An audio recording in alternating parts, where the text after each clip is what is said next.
Now, from the Low Country's news leader, this is Live 5 News.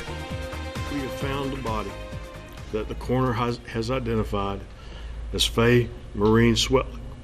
It was an emotional dress this afternoon. Police in Casey near Columbia have found the body of 6-year-old girl, that little girl who disappeared 4 days ago. Faye Swetlik's body found not far from where she was last seen. Police also found the body of a man in the same neighborhood that Faye lived in. Paola Tristan Aruda live near that neighborhood right now. Paola, what do we know so far? Bill, well, this news came after Faye's death was announced, and there was a heavy police presence here at the Church Hill Heights neighborhood. They were out searching through this area and looking through trash cans. Now you can see, take a look at this video where there was crime scene tape covering the wooded area near that neighborhood Faye lived in with her mother and her grandmother. Now she disappeared Monday afternoon, where she was last seen around 3:45 p.m. She was reported missing around 5 o'clock. Since then, police have been out searching for her nonstop. Yesterday, police released a video of Faye getting off of her school bus. We also received 2 photos of cars that were in that neighborhood during the time of her disappearance. Now, we don't know exactly what the cause of Faye's death was, but we know that police are still out here blocking off this neighborhood behind me and are still investigating. We're also told that they started another investigation for the body of the man that was also found in this neighborhood.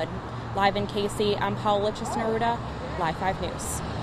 Thank you, Paola. As this tragic story continues to develop, follow us at live5news.com and here on air on Live 5 News for the latest. For all the latest and newest information, make sure you go to our website. Once again, that's live5news.com.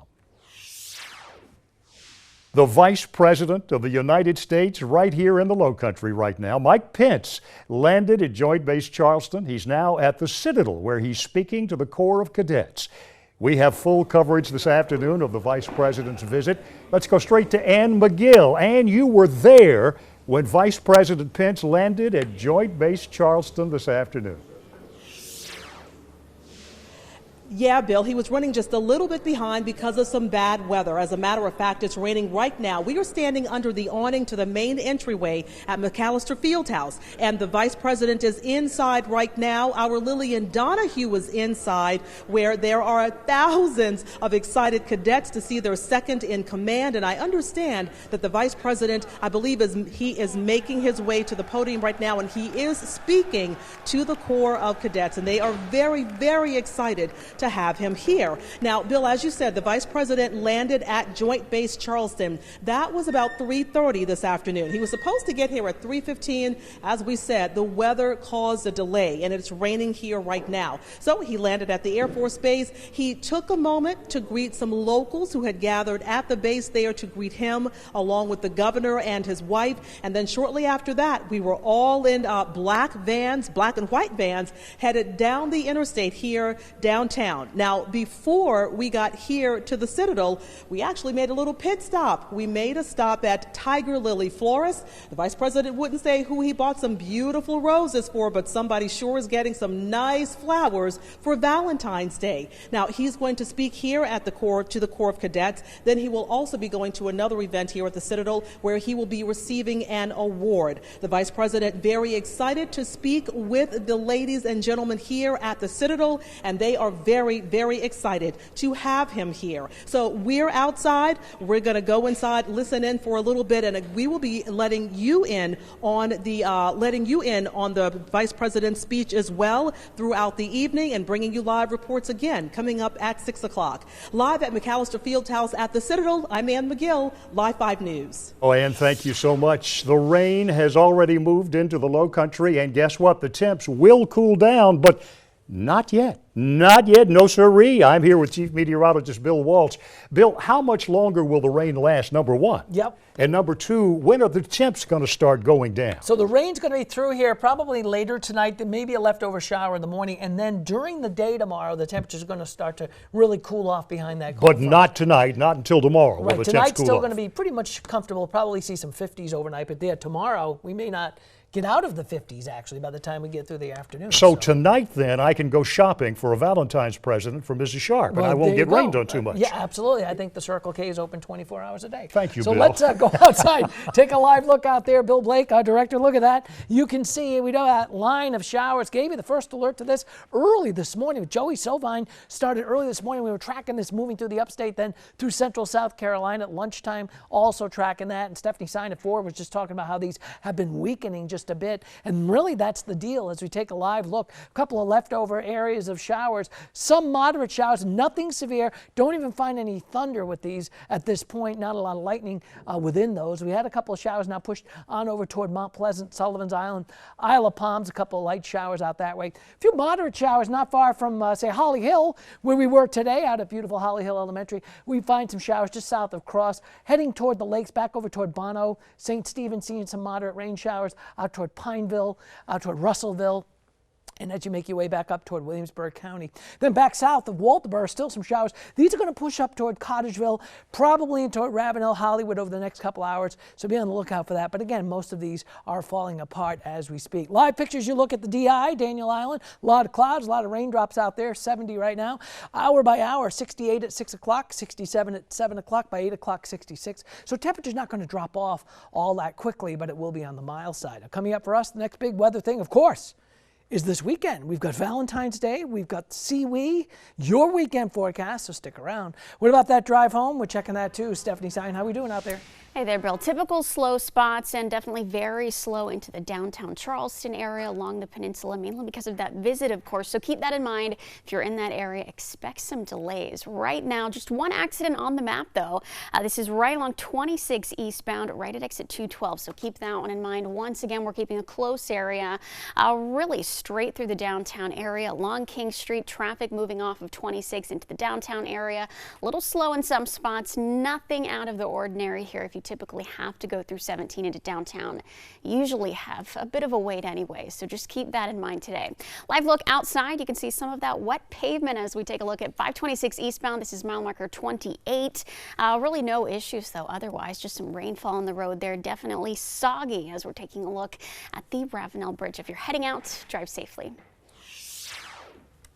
The widow of a chef who was shot and killed by a former employee at a downtown Charleston restaurant, that widow is suing, claiming the chef's murder could have been prevented. Chef Shane Whidden was shot and killed inside Virginia's on King back in August of 2017.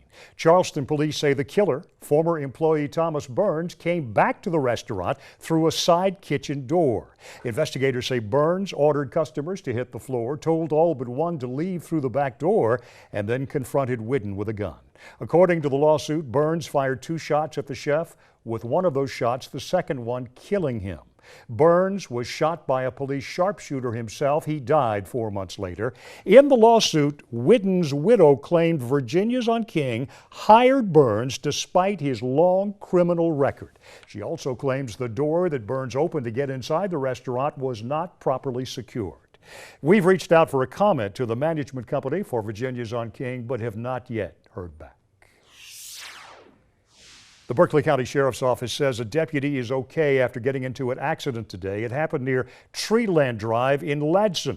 The Sheriff's Office says the deputy did have to go to the hospital, but is expected to be okay. The State Patrol is investigating. A judge has granted bond to a woman accused of vandalizing a mosque.